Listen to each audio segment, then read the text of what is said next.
बिस्मिल्लाहिर्रहमानिर्रहीम। आज के लेक्चर के अंदर हम लोग डिस्कस करेंगे प्लाटर्स को कि प्लाटर क्या होते हैं। आज से पहले लेक्चर के अंदर हमने डिस्कस किया था प्रिंटर के बारे में, तो आज हम लोग डिस्कस करेंगे कि प्लाटर क्या होता है और इसको हम लोग किस लिए यूज़ करते हैं। अगर हम लोग प्रिंटर्स की बात करें, आपने मार्केट के अंदर प्रिंटर्स देखे भी हैं, आप में से कुछ लोगों ने प्रिंटर्स को यूज़ भी किया होगा। तो उसके अंदर से अगर हमने कोई चीज़ प्रिंट निकालना हो तो वो लिमिटेड साइज़ का निकलता है। लाइक जो पेपर का साइज़ है वो A4 हो सकता है, A3 हो सकता है, या लेटर साइज़ का पेपर हो सकता है। हम लोग ज़्यादा जित बड़े पेजेस पे प्रिंटिंग नहीं कर सकते अगर हम लोग प्रिंटर का यूज़ कर रहे हैं, तो इसके लिए हम लोग यूज़ करते हैं प्लाटर्स का। तो प्लाटर को हम लोग कहते हैं लार्ज स्केल प्रिंटर। तो जो इंजीनियरिंग ड्राइंग्स और आर्किटेक्चरल ब्लूप्रिंट्स के लिए हम लोग यूज़ करते हैं, यानी अगर हमने बड़ी बड़ी फ्लेक्सीज को प्रिंट करना है या डिफरेंट चीज़ों को जो बड़े पेपर्स रिक्वायर्ड हैं हमें, तो उनके लिए हम लोग प्रिंटर का यूज़ करते हैं। जैसे बाहर अगर आप निकलें तो फ्लेक्सीज लगी होती हैं, या बड़ी बड़ी ड्राइंग्स हैं वो मार्केट्स के अंदर लगी हुई हैं, या बाहर सड़कों के ऊपर बहुत बड़े बड़े फ्लेक्सीज लगी हुई हैं। तो वो हम लोग अब वो जो इतनी बड़ी बड़ी प्रिंटिंग है वो हम लोग प्रिंटर से तो परफॉर्म नहीं कर सकते, तो उसके लिए हम लोग यूज़ करते हैं प्लाटर। तो हमने डिस्कस किया था कि दो तरह की आउटपुट है, एक सॉफ्ट है और एक हार्ड आउटपुट है। तो सॉफ्ट वो थी जो हम लोग स्क्रीन के ऊपर देखते हैं और उसको हम लोग टच नहीं कर सकते, और हार्ड वो है जो हमें हार्ड फॉर्म में मिलती है। तो प्लाटर क्या करता है, तो प्लाटर से भी जो भी हमें आउटपुट मिलेगी वो भी सारी हार्ड फॉर्म के अंदर होगी। और प्लाटर जितनी भी चीज़ों को प्रिंट करता है वो पेन की मदद से, जो पेपर के ऊपर जितनी भी चीज़ें प्रिंट करेगा वो पेन की मदद से करेगा। अब हमारे पास दो तरह के प्लाटर्स हैं, एक को हम लोग ड्रम प्लाटर कहते हैं और एक को हम लोग जो दूसरा हमारा है वो फ्लैट पैड प्लाटर है। अब ड्रम प्लाटर के अंदर एक रोलर होता है जिसको हम लोग ड्रम कहते हैं। अब जितना भी आपका पेपर है वो उस ड्रम के ऊपर रोटेट होता है या उस ड्रम के ऊपर मूव करता है। अब ड्रम जो है ये पेपर को आगे लेके जाता है और पीछे, यानी कि वो इसको वाई एक्सिस में मूव करता है। अब ड्रम के ऊपर एक ब्रिज होता है जिसके ऊपर जितने भी कलर्स हमने यूज़ करने हैं उसके ऊपर पेन्स लगे हुए होते हैं। अब ये प्रिंटिंग कैसे करता है, जो हमारा अच्छा वो जो पेन्स हैं उनको हम लोग आर्म कहते हैं, जिसके वो आर्म जिसके अंदर डिफरेंट पेन्स हैं, डिफरेंट कलर्स के पेन्स हैं, या हम लोग उनको पेंसिल्स का नाम देते हैं। अब जो जितना भी ये काम है, ये सारा जो काम है ये हमारे कंप्यूटर के कंट्रोल में होगा। कि हम लोग पहले एक ग्राफिक्स को बना लेंगे, एक ग्राफ बना लेंगे, या कोई और इमेज जो हमने प्रिंट करनी है, कंप्यूटर से हम लोग इंस्ट्रक्शंस देंगे हमारे प्लाटर को।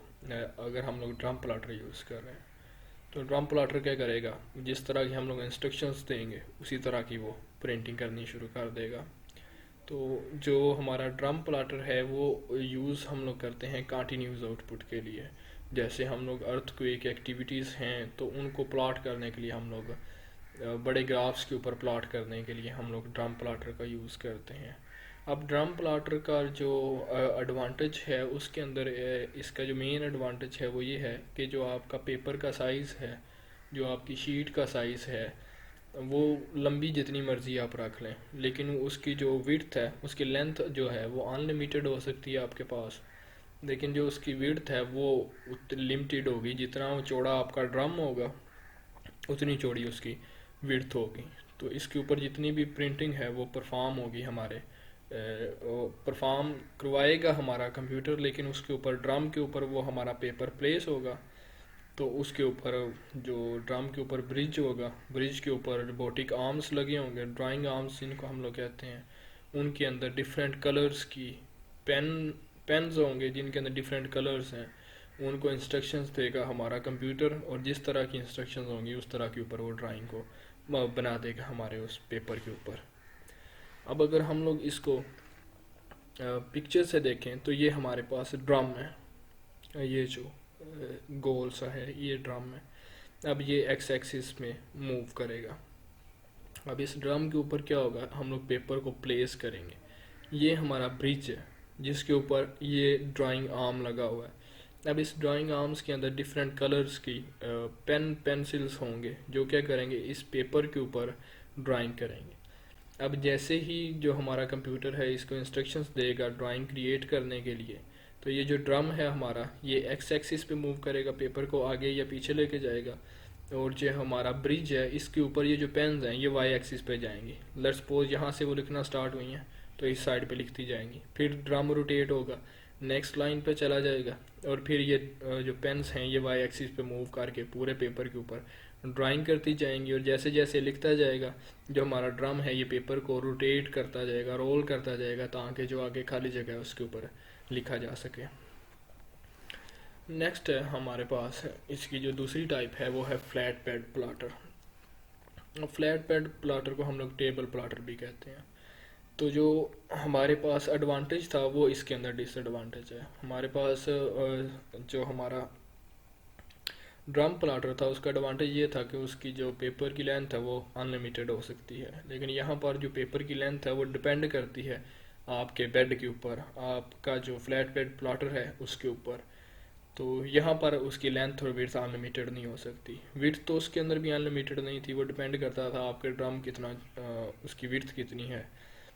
तो यहाँ पर क्या होगा कि हमारे पास एक बेड होगा जिसको हम लोग फ्लैट बेड कहते हैं या उसको टेबल कहते हैं।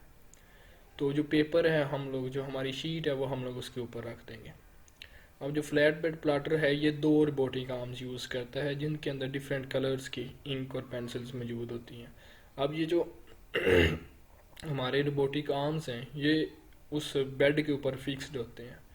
अब जैसे ही जिस तरह की इंस्ट्रक्शंस ये कंप्यूटर से रिसीव करेगा, ये पेपर प्लेस्ड होगा उस बेड के ऊपर, तो ये उसके ऊपर लिखना शुरू कर देंगे। तो ये जो साइज़ है हम लोग जो साइज़ यूज़ करते हैं पेपर का, ये डिपेंड करते हैं कि हमारे बेड का एरिया कितना है, उसकी लेंथ कितनी है और उसकी विड्थ कितनी है। ये जो आमतौर पर जो साइज़ है ये 20 से बाई 50 फीट का हो सकता है।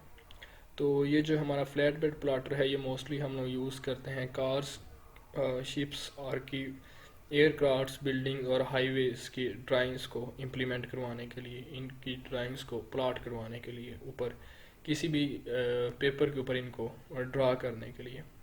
तो ये बड़ी स्लो प्रिंटिंग करता है। अगर इसको हम लोग कंपेयर करें हमारा जो ड्रम प्लाटर था उसकी निस्बत जो इसकी प्रिंटिंग है ये काफ़ी स्लो है और ये घंटों के हिसाब से टाइम ले लेता है।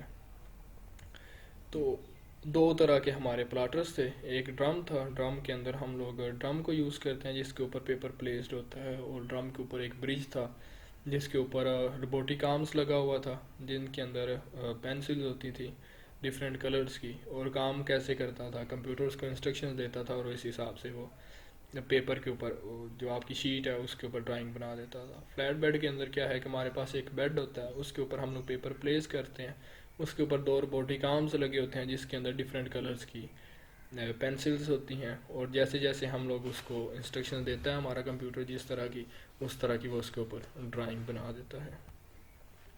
ये हमारे पास फ्लैट बेड की पिक्चर है, ये उसका बेड है, ये उसके ऊपर रोबोटिक आर्म लगा हुआ है। अब ये उसके ऊपर एक पेपर पड़ा हुआ है, जिस तरह की इंस्ट्रक्शंस कंप्यूटर से रिसीव करेगा ये रोबोटिक आर्म जो है ये वाई एक्सिस पे मूव करते हुए लेफ़्ट से राइट मूव करते हुए ये उस तरह के ऊपर ड्राइंग क्रिएट कर देगा। लाइक ये हमारे पास उसकी वर्किंग डायग्राम है। इस तरह करके उसके अंदर डिफरेंट कलर की पेंसिल्स लगी हुई होंगी, जो हमारे पास उसका रोबोटिक आर्म है, तो ये उसके ऊपर डिफरेंट ड्राइंग्स को क्रिएट कर देगा।